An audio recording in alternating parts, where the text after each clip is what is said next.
सुइची, जो कि देखने में तो एक आम हाई स्कूल स्टूडेंट है, लेकिन इसके पास एक अजीब सा पावर है जिससे वो एक मॉन्स्टर में ट्रांसफॉर्म हो सकता है। कैसे, उसको खुद नहीं पता। स्कूल में जहाँ सुइची टीचर के साथ कॉलेज रिकमेंडेशन के लिए डिस्कस कर रहा है, लेकिन सुइची उस रिकमेंडेशन को मना कर देता है। उसके दोस्त सोचते हैं कि उसको रिजेक्ट कर दिया गया होगा। रात को सुइची को नींद नहीं आती। वो बाहर निकल आता है। अचानक उसे आग की बू आती है। एक गैराज आग की लपट में है और अंदर कोई फंसा हुआ है। पहले तो सुइची हिचकिचाता है, लेकिन वो अंदर फंसे इंसान को मरने नहीं देना चाहता, इसलिए सुइची ट्रांसफॉर्म होने लगता है एक बीस्ट में। पर ये कोई खतरनाक बीस्ट नहीं है, बल्कि एक खिलौने का कुत्ता में ट्रांसफॉर्म होता है। इस बीस्ट फॉर्म में वो दीवार को तोड़ता है और लड़की को बचाकर बाहर ले आता है और बिना अपनी आइडेंटिटी रिवील किए निकल जाता है। जब लड़की की आंख खुलती है तो वो देखती है सुइची का फोन उसके पास पड़ा है। सुबह सुइची अपने फोन को ढूंढता है और उसे इस बात की टेंशन हो रही थी कि कहीं पुलिस को उसका फोन मिल गया तो उसका मॉन्स्टर होने का सच सबके सामने आ जाएगा। स्कूल पहुंचते ही उसे वो लड़की मिलती है जिसको उसने बचाया था और उसके हाथ में सुइची का फोन रहता है। लगता है उसे सुइची के मॉन्स्टर होने का सच पता है। स्कूल के छत पर सुइची उस लड़की से मिलने जाता है। सुइची नाटक कर रहा है जैसे उसे कुछ पता ही ना हो मॉन्स्टर के बारे में। वो सोचता है कि जिस हालत में वो थी उसे सब कुछ अच्छे से याद नहीं होगा, पर उसने भी सोच लिया था कि वो तो सच जान के रहेगी। वो फोन को वहीं रख देती है और कहती है कि शायद उससे गलती हो गई, लेकिन जैसे ही सुइची फोन लेने के लिए जाता है वो उसे लात मार देती है। सुइची छत से नीचे गिरने लगता है। मजबूरी में उसे ट्रांसफॉर्म होना ही पड़ता है। तभी लड़की जल्दी से उसकी फोटो खींच लेती है। सुइची अपने मॉन्स्टर फॉर्म में छत पे वापस आता है। लड़की सुइची की इस फॉर्म के बारे में सब कुछ जानना चाहती है, वरना वो सुइची का सच सबको बता देगी। लेकिन सुइची कहता है उसको इसके बारे में कुछ नहीं पता। वो अचानक ही इस फॉर्म में ट्रांसफॉर्म होने लगा था। स्कूल के बाद दोनों एक साथ जा रहे होते हैं। लड़की खुद को इंट्रोड्यूस करती है और उसका नाम क्लेयर है। क्लेयर एक गोल्ड कॉइन दिखाकर सुइची से उसके बारे में पूछती है, क्योंकि ये कॉइन इन मॉन्स्टर से जुड़ा हुआ है। लेकिन सुइची को इसके बारे में कुछ नहीं पता। क्लेयर के अपार्टमेंट में क्लेयर अपने कपड़े बदलने लगती है और सुइची से कहती है कि अब से उसे उसकी हर बात माननी पड़ेगी। सुइची कहता है उसी ने उसकी जान बचाई थी। क्लेयर बताती है कि वो सुसाइड कर रही थी और उसने सब बिगाड़ दिया। क्लेयर ने सबको मॉन्स्टर के बारे में बताया था, लेकिन किसी ने यकीन नहीं किया, पर अब उसके पास प्रूफ है। वो बात कर ही रहे होते हैं, तभी बालकनी में एक लड़की दिखती है। जैसे ही वो अंदर आती है, क्लेयर कहती है ये दुश्मन है और फिर लड़की सुइची को जबरदस्त हिट करती है। वो क्लेयर से कॉइन छीनना चाहती है। कॉइन का पर्पस भी पता चलता है, इससे उन्हें पावर मिलती है। बदले में उन्हें सब कुछ खोना पड़ता है। सुइची भी ट्रांसफॉर्म हो जाता है और उस लड़की को पकड़ लेता है, लेकिन वो भी कोई नॉर्मल बंदी नहीं है। वो भी खुद को एक मॉन्स्टर में ट्रांसफॉर्म कर लेती है और एक ही झटके में खुद को आजाद करके सुइची पे जोरदार अटैक कर देती है। असल में इस लड़की का नाम हिकावा है। एक दिन हिकावा को वैसा ही गोल्ड कॉइन मिला था जैसा क्लियर के पास है, और उसे पता चला कि एक पुरानी होटल के पास एक अजीब वेंडिंग मशीन है और शायद ये कॉइन वही काम आएगा। हिकावा एक रनर है और उसकी स्पीड से लगता है कि उसका नेशनल में खेलने का चांस कम है। हिकावा उस वेंडिंग मशीन के पास जाती है। वो उस सिक्के को मशीन में डालती है। उस वेंडिंग मशीन से एक आदमी निकलता है जो कि खुद को एलियन बताता है। वो उसे एक विश देता है क्योंकि हिकावा ने उसका खोया हुआ सिक्का लौटाया था। हिकावा चाहती थी कि वो बहुत तेजी से दौड़े। वो अपने टीममेट से भी फास्ट हो गई, लेकिन उसे पता चलता है कि उसके हाथ पैर बदल गए एक मॉन्स्टर की तरह, और अब वो इस हालत में रेस में पार्टिसिपेट भी नहीं कर सकती थी। हिकावा को एक और सिक्का चाहिए था दोबारा से नॉर्मल होने के लिए। ढूंढते ढूंढते उसे पता चलता है कि क्लियर के पास एक सिक्का है। हिकावा ने क्लियर और सुइची का पीछा किया उनके अपार्टमेंट तक। हिकावा कहती है कि वो सिर्फ कॉइन लेने आई थी, पर अब जब उन्होंने उसे देख लिया है तो शायद उन्हें खत्म करना पड़ेगा। क्लियर मौका देखकर हिकावा पे पेपर स्प्रे चला देती है और सुइची से कहती है कि वो उसे खत्म कर दे, लेकिन सुइची को मौका मिलते ही वो क्लियर को लेके वहाँ से भाग निकलता है। क्लियर को इस बात की टेंशन थी कि अब हिकावा उनके बारे में सब कुछ जानती है और वो उन्हें मारने जरूर आएगी। तभी क्लियर को सुइची के पीछे एक जिपर दिखता है जिसको खुद खुद सुइची ने कभी नोटिस नहीं किया था। क्लियर को लगता है कि इसके पीछे कुछ तो राज है,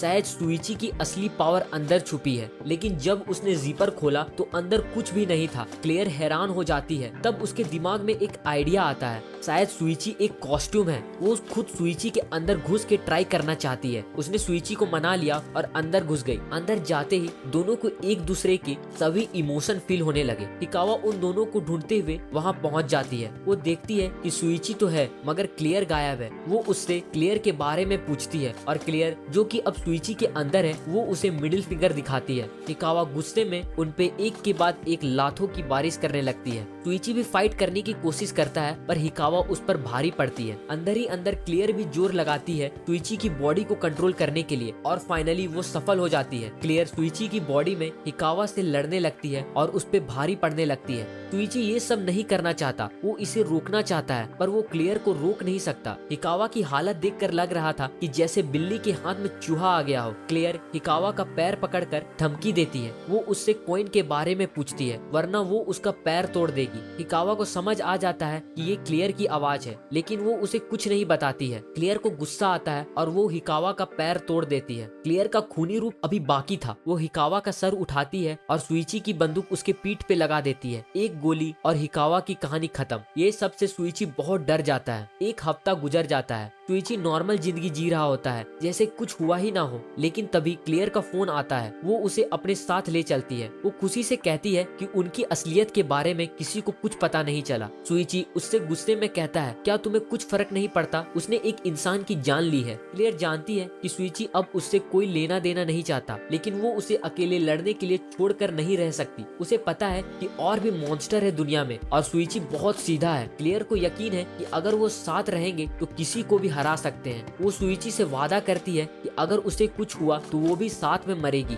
सुइची, जो अभी गिल्ट में डूबा हुआ था, बोलता है, अगर मैं अभी मरना चाहूँ तो। ये बात सुनकर क्लियर एक ऊंची जगह से कूद जाती है मगर सुइची उसे बचा लेता है। क्लियर बताती है कि वो अपनी बहन को ढूंढ रही है जिसका नाम एलिना है, जो उसकी तरह एक मॉन्स्टर है और अपने माँ बाप को मारने के बाद से लापता है। इसीलिए वो मॉन्स्टर के बारे में पता कर रही थी। अगले दिन क्लियर के अपार्टमेंट में, जहाँ वो सुइची से कहती है कि उन्हें अपनी पावर समझनी होगी जब वो एक होते हैं। क्लियर अपने कपड़े उतारने लगती है सुइची के अंदर जाने के लिए, लेकिन वो खुद कंफ्यूज है कि ऐसा क्यों करना पड़ता है। क्लियर बताती है अंदर बहुत गर्मी लगती है और अगर वो कपड़े पहन के अंदर जाएगी तो पूरा भीग जाएगी। सुइची थोड़ा अनकंफर्टेबल होकर उसे स्विमसूट पहनने के लिए बोलता है। क्लियर अपने स्विमसूट में सुइची के अंदर घुस जाती है और वो एक्सपेरिमेंट करने लगते हैं। क्लियर को पता चलता है कि उसके पास सुइची के बॉडी पे खुद सुइची से ज्यादा कंट्रोल है। वो सुइची के मूवमेंट को रोक भी सकती है। बाद में क्लियर अपनी बड़ी बहन एलिना के कपड़े दिखाती है और बताती है कि जब वो सुइची के अंदर थी तो उसे पता चला था कि सुइची की स्मेलिंग पावर बहुत अच्छी है, जिससे वो दूर की चीज को भी बहुत अच्छी तरह फील कर सकता है और इसकी मदद से वो एलिना को ढूंढ सकेंगे। सुइची पूछता है क्या उसने सच में एलिना को अपने माँ बाप को मारते देखा था। क्लियर बताती है कि उसने अपने माँ बाप को मारते हुए तो नहीं देखा था, लेकिन जब वो घर आई तो उसने अपनी बहन को, जो अब एक मॉन्स्टर बन चुकी थी, अपने पेरेंट्स की लाश के पास देखा था और पूरा घर तबाह हो चुका था। सुइची जब एलिना के कपड़े को सूंघता है तो उसे बहुत सारे लोगों की खून की स्मेल आती है। उतने सारे लोगों का खून एलिना ने किया था। वो डर जाता है और उसे एहसास होता है कि सच में एलिना ने ही अपनी माँ बाप को मारा होगा। क्लियर को लगता था कि वो इसके लिए तैयार है, पर ये तो उसकी सोच से ज्यादा बुरा है। वो सुइची से पूछती है अब वो क्या करेंगे।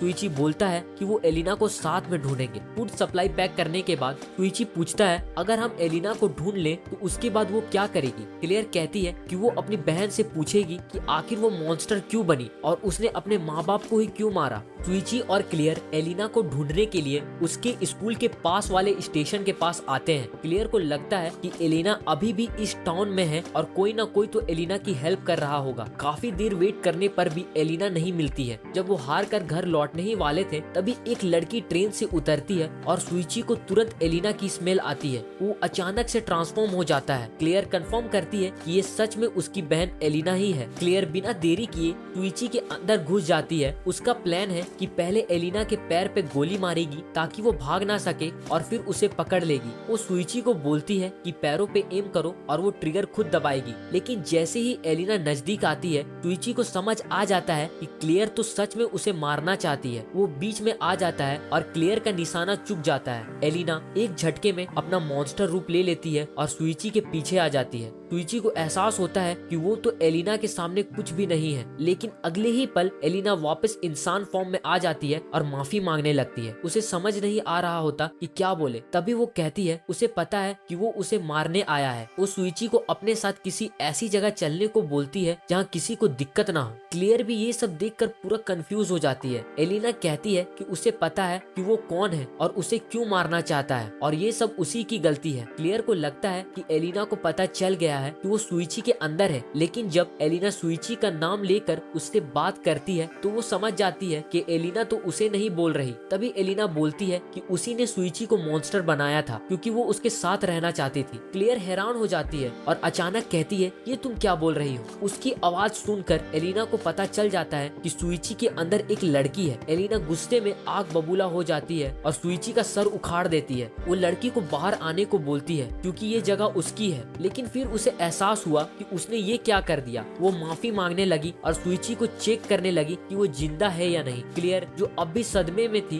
सुइची की बंदूक निकालती है और एलिना पे गोली चला देती है, लेकिन गोलियां तो जैसे हवा होके निकल गई। एलिना ने आसानी से क्लियर को हरा दिया। जब एलिना शांत हुई तो उसे समझ आया कि ये तो क्लियर है। वो हैरान हुई कि वो सुइची के अंदर क्या कर रही है। क्लियर ने बताया कि वो उसे मारने आई थी और साथ में ये भी पूछती है कि तुमने अपने माँ बाप को क्यों मारा। एलिना बताती है कि उसके पापा एक पॉलिटिशियन थे जो कि बहुत गंदे काम करते थे और उनकी माँ का किसी और के साथ अफेयर चल रहा था। एलिना ने ये भी बताया कि एक बार क्लियर ने खुद कहा था कि वो अपने माँ बाप को मार डालेगी, तो एलिना ने उसका काम आसान कर दिया। वो अब पहले की तरह कमजोर नहीं है और अब वो क्लियर की रक्षा करेगी। एलिना क्लियर से पूछती है क्या उसके पास अभी भी वो सिक्का है जो उसने उसे पहले दिया था। क्लियर झूठ बोल देती है कि उसने उसे फेंक दिया है। एलिना फिर क्लियर को एक और सिक्का देती है और बताती है कि एक पुराना टूटा फूटा होटल है, वहाँ जाना है। इतने में एलिना को फोन आया और उसे जाना पड़ा। क्लियर को लग रहा था कि सुइची अब मर चुका है, इसलिए उसने सुइची से कहा कि वो अपना वादा पूरा करेगी और खुद को भी मार डालेगी।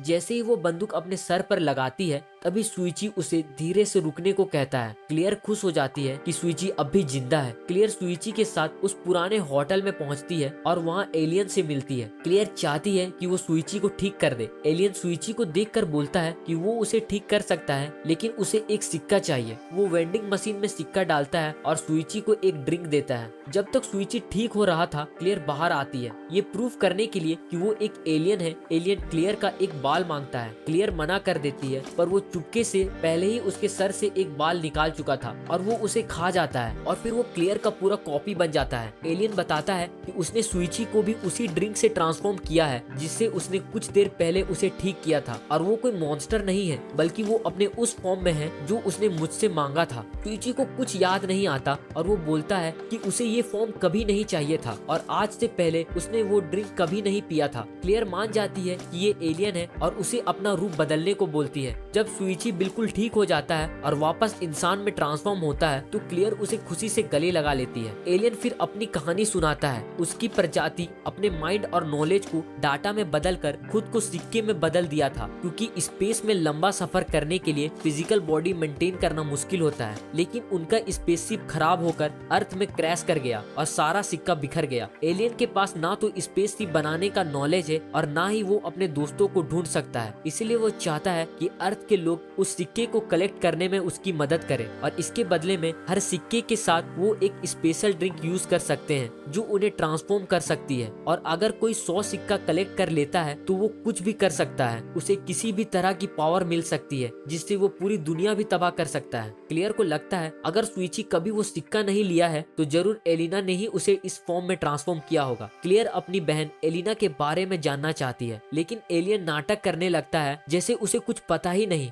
घर जाते हुए क्लियर बोलती है कि सुइची और एलिना के बीच का कनेक्शन ढूंढना मुश्किल होगा। तभी सुइची उसे रोक देता है और बोलता है कि वो सिक्का जो उसके पास पहले से है वो उसे यूज नहीं कर सकती, वरना बाद में उसकी जान भी जा सकती है। क्लियर फिर इमोशनल हो जाती है और बोलती है कि उसे फिक्र करने की कोई जरूरत नहीं, वो उस सिक्के को यूज नहीं करने वाली क्योंकि अब उसके पास सुइची है। अगले दिन सुइची और क्लियर उस जंगल पे जाते हैं जहां एलियन का स्पेसशिप क्रैश हुआ था। उन्हें सिक्का ढूंढना है, लेकिन साथ ही साथ ये भी जानना है कि और कितने लोग सिक्के कलेक्ट कर रहे हैं और वो कितने खतरनाक हैं। जंगल में घुसते हुए क्लियर बोलती है कि यहाँ किसी इंसान से मिलने का चांस बहुत कम है और इतनी अंदर तक कोई आने वाला तो पक्का मॉन्स्टर ही होगा। वो सुइची को ये भी बोलती है कि अगर कोई मॉन्स्टर दिखे तो तुरंत ट्रांसफॉर्म हो जाना, क्योंकि हम नहीं जानते कि वो अच्छे हैं या बुरे और हमें अपनी रियल आइडेंटिटी छुपाना होगा। आगे बढ़ते हुए सुइची को किसी की स्मेल आती है लगभग 200 मीटर दूर से। क्लियर बिना देरी किए अपने कपड़े उतारती है और सुइची के अंदर घुस जाती है। वो उस मॉन्स्टर के सामने जाते हैं। उसे देखकर सुइची की तो फट जाती है। वो बहुत ही डरावना था। मॉन्स्टर बोलता है, आज तक कोई मेरे पास आने की हिम्मत नहीं करता था, मुझे देख के ही सब भाग जाते थे। क्लियर मुस्कुरा कर बोलती है, हम दुश्मन नहीं है, बस थोड़ी बात करनी है। मॉन्स्टर बोलता है कि उसे सिक्कों के बारे में ज्यादा पता नहीं है, वो यहाँ सिक्कों के लिए नहीं आया, वो एलियन से पावर चाहता था, लेकिन अब वो इतना स्ट्रॉन्ग हो गया है कि कोई नॉर्मल इंसान उसका कुछ नहीं उखाड़ सकता, इसलिए वो यहाँ आया है ताकि वो अपनी ताकत आजमा सके। उसे लगता है कि क्लियर ही मॉन्स्टर है। उसे ये नहीं पता चलता कि क्लियर और सुइची दो अलग अलग लोग हैं। वो जैसे ही आगे बढ़ता है, सुइची उसे पंच मारने की कोशिश करता है, लेकिन वो मॉन्स्टर उसे आराम से ब्लॉक कर देता है। अब क्लियर की बारी। वो कंट्रोल लेती है और मॉन्स्टर पे एक जोर से वार करती है, लेकिन मॉन्स्टर पे कोई असर नहीं होता। क्लियर बिना देरी किए सुइची की बंदूक निकालती है और गोली चला देती है। मॉन्स्टर आराम से उस गोली को ब्लॉक कर देता है। वो खुश होता है, तो मैं गोली भी रोक सकता हूँ। वो फिर अपना मॉन्स्टर फॉर्म छोड़ देता है और अपना नाम तादानोरी बताता है। तादानोरी दोबारा से अटैक करने के लिए रेडी हो जाता है। वो पीछे झुकता है और एक झटके में अटैक करता है। सुइची किसी तरह बच के वहाँ से निकल जाता है। तादानोरी क्लियर को ढूंढने जाता है, तभी पीछे से सुइची उसे पकड़ लेता है। तादानोरी सोचता है, लगता है ये लड़की फिर अपनी ताकत आजमाना चाहती है। वो सुइची को खत्म करने ही वाला था कि तभी क्लियर पीछे से आकर उसमें गन पॉइंट कर देती है। तादानोरी हैरान हो जाता है, ये कौन है? तादानोरी सोच रहा था क्या ये सुइची कोई डॉल है जिसको ये लड़की कंट्रोल कर रही है, पर तभी सुइची बोलता है, हार मान लो, मैं किसी को मारना नहीं चाहता। तादानोरी को समझ आ गया कि ये तो दो अलग लोग हैं। उसने देखा क्लियर एक नॉर्मल सी लड़की है और वो इतनी पावरफुल बंदूक यूज कर रही है, कहीं ऐसा ना हो कि उस बंदूक से वो खुद ही मर जाए। पर क्लियर की आंखों में देखकर उसे समझ आ गया कि वो ये करके रहेगी। उसने हार मान ली और अचानक से अपना मॉन्स्टर फॉर्म छोड़ दिया, पर सुइची उसे काफी जोर से पकड़ा हुआ था, जिससे वो घायल हो गया। तादानोरी जब होश में आता है, वो कहता है, मैंने अपनी जान दांव पे लगा दी थी और मैं हार गया, अब मुझे मार दो। पर क्लियर ने कहा, मुझे तुम्हें मारने से क्या मिलेगा? उसने तादानोरी से उसका फोन मांगा, पर तादानोरी ने मना कर दिया। वो कहता है, मर्द फोन नहीं यूज करते। अचानक एक और मॉन्स्टर वहाँ आता है जिसका नाम सूडो है। वो भी उनके नाम और एड्रेस जानना चाहता है। उनका भागना मुश्किल था क्योंकि उसने उनकी फोटो ले ली थी। सूडो कहता है, अब तुम मेरे गुलाम हो। पर तभी तादानोरी उठता है और ट्रांसफॉर्म हो जाता है। तू एक घटिया कीड़े से ज्यादा कुछ नहीं है, और वो सूडो के 2 टुकड़े कर देता है। ये देखकर क्लियर हंसने लगी, तुम इतने पावरफुल हो, एक पल के लिए तो मुझे लगा कि सारे मॉन्स्टर तुम्हारे ही जैसे होंगे। उसने तादानोरी को उनके मिशन में शामिल होने को कहा। हमें सिक्के ढूंढना है और इस तरह तुम अपनी ताकत भी आजमा सकते हो। तादानोरी मान गया। वहीं क्लियर को सूडो के फोन में कुछ और मॉन्स्टर्स के बारे में पता चलता है। कुछ दिन बाद क्लियर सूडो के फोन से इकुची को कॉल करती है और कहती है कि उसे पता है सूडो उसे ब्लैकमेल कर रहा था। फिर क्लियर सूडो की लाश की फोटो भेजकर एक ऑफर देती है। वो उनके ग्रुप में शामिल होना चाहती है। सुइची पूछता है कि क्या उसने तादानोरी के बारे में बताया, लेकिन क्लियर मना कर देती है। तादानोरी ने सिर्फ उन दोनों की हेल्प करने को हाँ बोला था, किसी और की नहीं। क्लियर को लगता है कि इकुची का ग्रुप से उन्हें काफी इंफॉर्मेशन मिल सकती है और उसे शक है कि एलिना का भी कोई ग्रुप होगा और वो कहीं उन पहाड़ों में ही होगी। अगले दिन हम देखते हैं क्लियर सुइची के साथ दूसरे मॉन्स्टर के ग्रुप से मिलने जाता है। सायाका, जो कि उनके ग्रुप की लीडर रहती है, वो बोलती है कि वो सिक्के इसलिए कलेक्ट कर रहे हैं ताकि इस खेल को खत्म कर सके। सायाका क्लियर को नॉर्मल इंसान में ट्रांसफॉर्म होने को बोलती है। उन्हें एक डील करना होगा, वरना क्लियर उनके ग्रुप में शामिल नहीं हो सकती। क्लियर मान जाती है, लेकिन वो बोलती है कि सिर्फ वो डील करेगी क्योंकि उसके पास छुपाने के लिए कुछ नहीं है। वो सुइची के शरीर से बाहर आती है और बताती कहती है कि असली मॉन्स्टर तो सुइची है, अगर वो लोग भरोसे लायक होंगे तो सुइची भी डील कर लेगा। सायाका और क्लियर एक अलग रूम में जाते हैं। रूम में पहुंचकर वो अपना मास्क उतार देती है। सायाका अपना सीक्रेट पावर रिवील करती है, वो लोगों को सीक्रेट रखने के लिए मजबूर कर सकती है। क्लियर हैरान हो जाती है, वो पूछती है कि उसे कैसे यकीन है कि उनका सीक्रेट सेफ रहेगा, क्या पता इकुची ने उन्हें पहले ही सब बता दिया हो। सायाका मुस्कुरा कर बोलती है कि अगर इकुची जिंदा है तो मतलब उसने कुछ नहीं बताया है। सायाका को ये समझ नहीं आता कि क्लियर एक नॉर्मल इंसान होकर सिक्के क्यों कलेक्ट कर रही है। क्लियर अपनी बहन की फोटो दिखाती है और वो बताती है कि वो एक मॉन्स्टर है और उसने अपने ही पेरेंट्स को मार दिया है। सायाका फोटो देखकर बोलती है ये तो एलिना है। वो बोलती है कि अगर क्लियर उनसे डील करेगी तो वो एलिना के बारे में सब कुछ बताएगी। क्लियर मान जाती है। सायाका क्लियर को एक चोकर देती है जो उसने अपने बालों से बनाया था, इसे अपने गले में पहनो, ये जल्द ही तुम्हारी स्किन में समा जाएगा और किसी को दिखाई नहीं देगा, लेकिन अगर तुमने हमारा सीक्रेट किसी को बताया या हमसे धोखा किया तो ये चोकर तुम्हारा गला काट देगा। क्लियर सायाका के साथ डील कर लेती है, उसे बस एलिना के बारे में जानना है। सायाका बताती है एलिना उसकी क्लासमेट थी। सायाका ज्यादातर सबसे दूर रहती थी, लेकिन एलिना बहुत ही फ्रेंडली थी और हमेशा उससे बात करने की कोशिश करती थी, इसलिए सायाका को यकीन नहीं होता कि एलिना ने अपने पेरेंट्स को और इतने सारे लोग को मारा होगा। दूसरी ओर हमारी क्यूट सी चिहिरो सुइची के पास आती है और पूछती है कि क्या वो उसे पेट कर सकती है। हमारा शरीफ सुइची उसे हाँ कर देता है। चिहिरो ने बताया कि वो एनिमल की फीलिंग समझ सकती है और उसे पता है कि सुइची एक बहुत ही अच्छा इंसान है। सुइची उससे इस डील के बारे में पूछता है, पर चिहिरो कहती है कि वो अपने दोस्तों की सीक्रेट रिवील नहीं कर सकती, पर अपनी बात बता सकती है। जब चिहिरो को पता चलता है कि सुइची की स्मेलिंग पावर बहुत तेज है तो उससे एक रिक्वेस्ट करती है, क्या तुम मेरा वॉलेट ढूंढ सकते हो, उसमें मेरा आईडी है, वो मुझसे पहाड़ में कहीं गिर गया था, मुझे डर है कहीं कोई बुरा इंसान उसे ना उठा ले। वो दोनों उसकी वॉलेट ढूंढने निकल जाते हैं, लेकिन थोड़ी देर बाद ही चिहिरो रुक गई। वो बोलती है कि वो अपने ट्रांसफॉर्म फॉर्म में भी बहुत जल्दी थक जाती है। सुइची हैरान हो जाता है, क्या तुम अभी भी अपने मॉन्स्टर फॉर्म में हो? चिहिरो अपना हेलमेट उतार देती है, उसके पास तो जानवरों वाले कान थे। उसने बताया कि वो एक एनिमल डॉक्टर बनना चाहती थी और एनिमल को समझना चाहती थी, लेकिन वो खुद कभी जानवर नहीं बनना चाहती थी। सुइची कहता है तुम यहीं रुक जाओ, मैं अकेली ही ढूंढ लूंगा। चिहिरो ने एक आइडिया दिया, क्यों ना मैं तुम्हारे अंदर चली जाऊं, इस तरह मेरी स्मेल तुम्हें डिस्टर्ब नहीं करेगी और मैं तुम्हें स्लो भी नहीं करूंगी। सुइची कहता है कि ऐसा नहीं हो सकता, तुम्हारे कपड़े गंदे हो जाएंगे। चिहिरो ने बिना देरी किए अपने कपड़े उतार दिए और सुइची के अंदर घुस गई। इकुची ये सब छुप के देख रहा था और वो अंदर ही अंदर बहुत गुस्सा होता है कि चिहिरो ने ऐसा किया। दूसरी तरफ एक लड़के को चिहिरो का वॉलेट मिल जाता है जिसका नाम सुबारू है, जो कि एलिना का टीम का मेंबर है। उसी की टीम का एक बंदा नाओटो उसे बोलता है कि फेंक दो ये वॉलेट, हमारे पास इससे बड़ा काम है, पर सुबारू को नाओटो का ये हुक्म देने वाला अंदाज बिल्कुल पसंद नहीं आता। वो गुस्से में वहाँ से चला जाता है। सायाका के ग्रुप में क्लियर सुइची के बारे में पूछती है, सब उसे बताते हैं कि वो चिहिरो के साथ गया हुआ है। क्लियर देखती है कि इकुची कुछ बड़बड़ा रहा है, वो उसके पास जाती है और सुइची के बारे में पूछती है। इकुची उन्हें वीडियो दिखाता है और बताता है कि उसने आखिर बार उन्हें कहाँ देखा था। क्लियर तुरंत सुइची को ढूंढने निकल जाती है।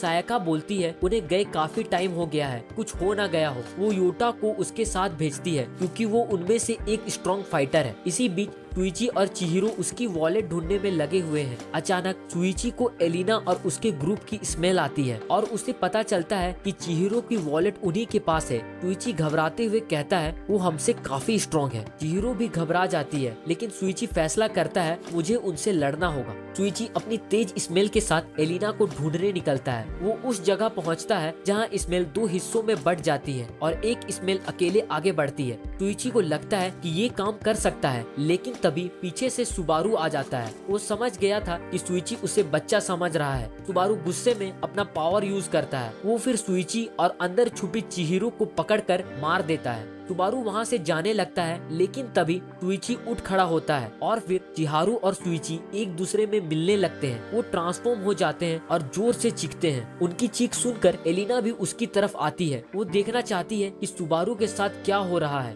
सुबारू सुइची और चिहारू पे अटैक करता है, लेकिन अब वो पहले से ज्यादा तेज है। वो आराम से उसकी अटैक को डॉज कर देते हैं। सुइची और चिहारू को एहसास होता है कि अब वो पहले जैसे नहीं रहे। उन्हें एक दूसरे के बारे में सब पता है। वो लड़ते हुए सुबारू के मॉन्स्टर की उंगलियां तोड़ देते हैं। सुबारू की डिफेंस खत्म हो जाती है। वो दो बंदूक निकालते हैं और सुबारू को मारने ही वाले होते हैं कि तभी एलिना आ जाती है और दोनों को रोक लेती है। एलिना सुबारू से कहती है कि उसका एक इम्पोर्टेंट रोल है। सुबारू अपना मॉन्स्टर फॉर्म छोड़ देता है। शुइची एलिना को देखकर उसे मारने के लिए बढ़ता है, लेकिन तभी चिहिरो को शुइची की पुरानी यादें दिखती है, जिसमें शुइची और एलिना की साथ में बिताए हुए पल याद आने लगता है। चिहारू शुइची को रोक लेती है और दोनों बेहोश हो जाते हैं। एलिना और सुबारू वहाँ से चले जाते हैं। सुबारू पूछता है, क्या तुम उन दोनों को जानती हो? एलिना मना कर देती है। वहीं योटा और क्लियर भी शुइची और चिहारू को ढूंढ रहे हैं। दोनों भी उस जगह पहुँचते हैं जहाँ शुइची और सुबारू की लड़ाई हुई थी। क्लियर को शुइची मिलता है और अंदर चिहारू भी थी। वापस अपने बेस पे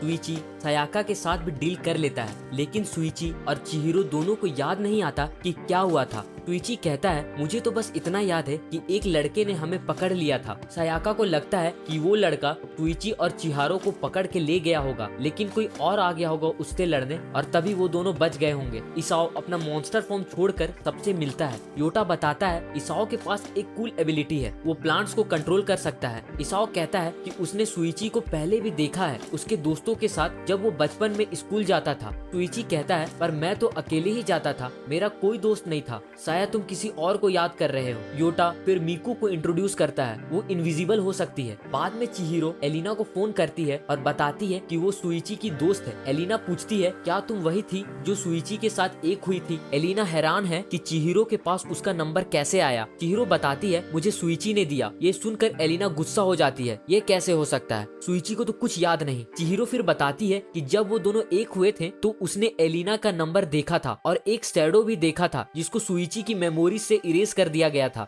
चिहिरो बोलती है, मुझे लगता है कि वो शैडो तुम हो और तुम शुइची के लिए बहुत इंपॉर्टेंट हो। वो एलिना से इस खेल को खत्म करने में मदद मांगती है। एलिना कहती है वो उनके साथ नहीं आ सकती क्योंकि उनका और शुइची का गोल अब अलग है। दूसरे दिन सायाका का ग्रुप पहाड़ पे जाता है। सायाका कहती है, हमारे पास सिर्फ 5 सिक्के हैं, लेकिन हमने उन जगहों को मैप में मार्क किया है जहाँ हमें पहले सिक्के मिले थे और लगता है कि वो जगह उस पहाड़ की तरफ जा रहे हैं जहाँ एलियन का स्पेसशिप क्रैश हुआ था। वहाँ हमें 100 सिक्के मिल सकते हैं। आगे बढ़ते हुए उन्हें एक पत्थर मिलता है जहाँ पर कुछ निशान बने हुए हैं। सयाका को लगता है कि ये एक वार्निंग है और अगर वो आगे गए तो उन पे हमला हो सकता है। सयाका डिसाइड करती है कि वो दूसरे रास्ते से जाएंगे क्योंकि उन्हें लड़ाई नहीं करनी है, सिक्के ढूंढने हैं। वो इकुची को आगे भेजती है रास्ता चेक करने के लिए। वो लोग आगे बढ़ते जाते हैं। अचानक क्लियर को कुछ एहसास होता है। उसे लगता है कि ये एक जाल है और वो निशान तो उन्हें बेवकूफ बनाने के लिए था। तभी उन्हें एक ग्रुप दिखता है एक पत्थर के ऊपर। वो लोग भागने लगते हैं। दूसरा ग्रुप जिसका लीडर माडोका है उन्हें देख लेता है। उनमें से एक मॉन्स्टर आगे दौड़ता है और जल्दी से उनका पीछा कर उनके पास पहुंच जाता है। क्लियर को समझ आ गया है कि ये उन्हें रोक रहा है जब तक उनका ग्रुप ना आ जाए। वो शुइची के साथ उस पे अटैक करती है, लेकिन वो बहुत स्ट्रॉन्ग है। वो सायाका को पकड़ लेता है। वो उन्हें धमकी देते हुए कहता है, अपने सिक्के हमें दे दो और हमारे साथ आ जाओ वरना सब मरने वाले हो। तभी योटा ट्रांसफॉर्म हो जाता है। योटा एक झटके में सायाका को बचा लेता है और उसकी पिटाई करने लगता है। उसकी हालत देखकर ऐसा लग रहा था कि अब वो कभी उठ ही नहीं पाएगा। माडोका और उसका ग्रुप भी आ जाता है। वो देखते हैं कि उनके साथी की हालत बहुत खराब है, उसका जबड़ा टूटा हुआ है। माडोका अपने साथी का बदला लेने के लिए उनका पीछा करता है। इसाओ अपनी पावर से बड़े बड़े पेड़ उगाता है उनका रास्ता रोकने के लिए, लेकिन माडोका अपना मॉन्स्टर फॉर्म में सब कुछ तोड़ता हुआ आगे बढ़ता है और इसाओ पे हमला कर देता है। वो इसाओ को मारने ही वाला था क्योंकि उसे लगा कि इसी ने उसके साथी को मारा है, लेकिन योटा बीच में आ जाता है। लेकिन उसका पंच माडोका पे असर नहीं करता। माडोका फिर क्लियर को शुइची के अंदर जाते हुए देख लेता है। वो योटा को ढकेल कर आगे बढ़ता है। जैसे ही वो नजदीक आया और शुइची की जिप खोलने की कोशिश करने लगा तो शुइची ने बिना देरी किए उसे गोली मार दी, लेकिन माडोका ने बंदूक छीन लिया और चिहिरो पे तान दिया। बस गोली चलने ही वाली थी कि शुइची ने अपना मॉन्स्टर फॉर्म छोड़ दिया, जिससे वो बंदूक भी गायब हो गया। माडोका को समझ आ गया कि वो 2 लोग हैं। इतने में उनका ग्रुप भी वहाँ आ गया और उन्हें घेर लिया। माडोका ने भी अपनी मॉन्स्टर फॉर्म छोड़ दिया और बोला, अब से तुम सब मेरे लिए सिक्के कलेक्ट करोगे और बदले में मैं तुम्हारी कोई भी विश पूरी करूंगा। फिर वो गुस्से में बोला, तुम लोगों ने मेरे एक साथी के साथ जो हरकत की है उसकी सजा तो मिलेगी। तुम में से एक को मरना होगा। डिसाइड कर लो कौन मरेगा वरना मैं सबको मार दूंगा। ये बोलकर माडोका वहाँ से चला गया। इसाओ और योटा जिंदा थे। योटा कहता है, हमें लड़ना चाहिए, लेकिन वो लोग बहुत स्ट्रॉन्ग है और लड़ाई करने का मतलब था सबकी मौत। उन्हें एक सेक्रीफाइस देना ही होगा। सब लोग इसका सोल्यूशन ढूंढ ही रहे थे। तभी क्लियर इसाओ के पास जाती है और उसे एक फूल उगाने उगाने को देती है। ये सबको बचाने का एक ही रास्ता है। इसाओ बिना कुछ सवाल किए वो फूल उगा देता है। क्लेयर उसे थैंक यू बोलती है और इसाओ चुपचाप डरा हुआ वहाँ से चला जाता है। इकुची भी ये सब देखकर डर गया था। क्लेयर सुइची से कहती है तुम कुछ मत करना, लेकिन सुइची चुप नहीं रह सकता। वो नहीं चाहता कि सिर्फ क्लेयर ही सारी जिम्मेदारी उठाए। क्लेयर को एहसास होता है कि जब बात किसी और को बचाने की आती है तो एक शरीफ इंसान भी खतरनाक बन सकता है। माडोका के टीम मेंबर ने बताया कि सायाका का ग्रुप भाग रहा है। इकुची उनके पास आता है और माडोका से कहता है मुझे और चिहिरो को अपने साथ ले चलो। तभी माडोका देखता है कि जंगल में आग लगी हुई है। इकुची माडोका को समझाने की कोशिश कर रहा था कि तभी सायाका का चोकर एक्टिवेट हो गया और उसकी मौत हो गई। इसाओ बताता है ये एक ऐसा फूल है जिसमें बहुत तेज जहर होता है और इसके धुएं में भी। माडोका और उसका ग्रुप उनके पीछे भागने लगा, लेकिन कुछ ही देर में उसके आदमी गिरने लगे। आग तेज होती जा रही थी। क्लियर और बाकी लोग बचकर निकल गए। क्लियर कहती है अगर माडोका सीधे हम पे अटैक करता तो हम बच नहीं पाते, लेकिन मुझे पता था कि वो अपने आदमियों को बचाने की कोशिश करेगा और वो सब मारे जाएंगे। क्लियर को लगता है कि वो माडोका के ग्रुप से तो बच गए, लेकिन क्या पता कोई जिंदा हो और उन पे हमला करने आ जाए। सायाका को ये सब बहुत ज्यादा खतरनाक लगता है और वो सबको घर वापस जाने को बोलती है। दूसरी तरफ नाओटो और एलिना अपने बाकी टीम मेंबर को बताते हैं कि एक आदमी है जिसने 100 सिक्के ढूंढ लिए हैं, जो कि उनका पुराना दोस्त भी है और वो स्पेसशिप की रक्षा कर रहा है और किसी को आसपास नहीं आने देता और ये टीम उसी को हराने के लिए बनाई गई है। आगे हमें उनके पास्ट का पता चलता है, कैसे सुइची और एलिना एक दूसरे से प्यार करते थे और उनके बचपन के दोस्त होनोका, आइको, काइटो और नाओटो सभी लोग बहुत अच्छे दोस्त थे और अक्सर साथ में खेला करते थे। लेकिन टाइम के साथ सब बदल गया। अचानक एक दिन आइको ने सुसाइड कर लिया क्योंकि वो अपनी जिंदगी से खुश नहीं थी। होनोका को ये बात सबसे पहले पता चली और क्योंकि होनोका ही थी जिससे सबसे पहले एलियन के बारे में पता चला था और वो उससे मिल चुकी थी, उसने एक प्लान बनाया। उसने सिक्कों का ये गेम शुरू करवाया और एक सिक्के के बदले में एलियन से ये विश मांगी कि वो आइको का रूप ले सके। इस तरह किसी को पता नहीं चलेगा कि आइको अब नहीं रही। सब उससे बहुत प्यार करते थे। वो नहीं चाहती थी कि किसी को दुख हो। होनोका को लगा था कि उसके गायब होने से किसी को फर्क नहीं पड़ता, लेकिन काइटो को तो फर्क पड़ता था। वो होनोका से प्यार करता था। उसने होनोका के बारे में इन्वेस्टिगेट करना शुरू कर दिया। पहले तो उसे लगा कि होनोका ने ही आइको को मार दिया ताकि वो उसकी जगह ले सके और उसके बॉयफ्रेंड नाओटो के साथ रह सके, क्योंकि होनोका भी उससे प्यार करती थी। गुस्से में काइटो ने होनोका को मार दिया, लेकिन बाद में उसे सच पता चला कि आइको ने खुद खुशी की थी। काइटो बिल्कुल टूट गया। उसने बिना बात के अपनी प्यार होनोका को मार दिया था। उसने फिर एलियन से विश मांगी कि किसी तरह होनोका को वापस ला दे। होनोका जिंदा तो हो गई, लेकिन एक खतरनाक गोश्त के रूप में, और अब वो स्पेसशिप की गार्डियन बन गई है और जो भी वहाँ सिक्के कलेक्ट करने की कोशिश करता है वो उसे मार देती है। काइटो और होनोका का कनेक्शन भी अब डेडली बन चुका है। काइटो उन सबको मार रहा है जो उन दोनों से रिलेटेड है। इसी चक्कर में एलिना को सुइची के बचपन और उसकी पावर की सारी यादें मिटानी पड़ी और सुइची के पेरेंट्स को किसी और ने नहीं बल्कि होनोका ने ही मारा था। वो तो सुइची को भी मारना चाहती थी, लेकिन क्योंकि एलिना उससे प्यार करती थी उसने उसकी यादें मिटा दी ताकि वो इस सब में ना फंसे और किसी भी तरह से होनोका से रिलेटेड ना रहे। आगे हम देखते हैं सायाका और उसके ग्रुप मेंबर अब सिक्के को कलेक्ट करना छोड़ देते हैं क्योंकि वो बहुत डर चुके हैं और अपना सारा सिक्का एलिना को देने का फैसला करते हैं ताकि वो इस गेम को रोक सके। चिहिरो और एलिना मिलते हैं और चिहिरो सारा सिक्का एलिना को दे देती है। तभी सुइची वहां आ जाता है। दूसरी तरफ क्लियर अपनी इन्वेस्टिगेशन में लगी हुई है। वो सुइची के पुराने स्कूल पहुंचती है और वहां उसे एक खिलौना मिलता है जो बिल्कुल सुइची के मॉन्स्टर फॉर्म जैसा दिखता है। जैसे ही वो ये बात सुइची को बताने आती है, उस खिलौने को देखकर सुइची की सारी यादें वापस आ जाती है। उसे एलिना की सारी यादें क्लियर हो जाती है और वो गुस्से में पागल हो जाता है। एलिना सुइची को रोकने की कोशिश करती है ताकि वो उसकी मेमोरी दोबारा से इरेज कर सके, वरना होनोका उसे मार डालेगी। एलिना और सुइची में लड़ाई होने लगती है। तभी होनोका का भूत भी आ जाता है अपना पुराना काम खत्म करने के लिए, पर उसके कुछ करने से पहले ही एलिना सुइची की यादें फिर से मिटा देती है ताकि होनोका का कनेक्शन खत्म हो जाए, जिससे होनोका वापस चली जाती है। सुइची दोबारा से एलिना और अपने दोस्तों के बीच का रिलेशन को भूल चुका है। अंत में सुइची और क्लियर डिसाइड करते हैं कि वो तादानोरी के साथ मिलकर खुद कॉइन कलेक्ट करेंगे और इस गेम को खत्म करेंगे, और इस तरह ये एनीमे खत्म होता है। अगर आपको ये वीडियो पसंद आई तो लाइक और सब्सक्राइब करना ना भूले ताकि आपको ऐसे ही इंटरेस्टिंग वीडियो मिलती रहे। अगले वीडियो तक अपना ख्याल रखें।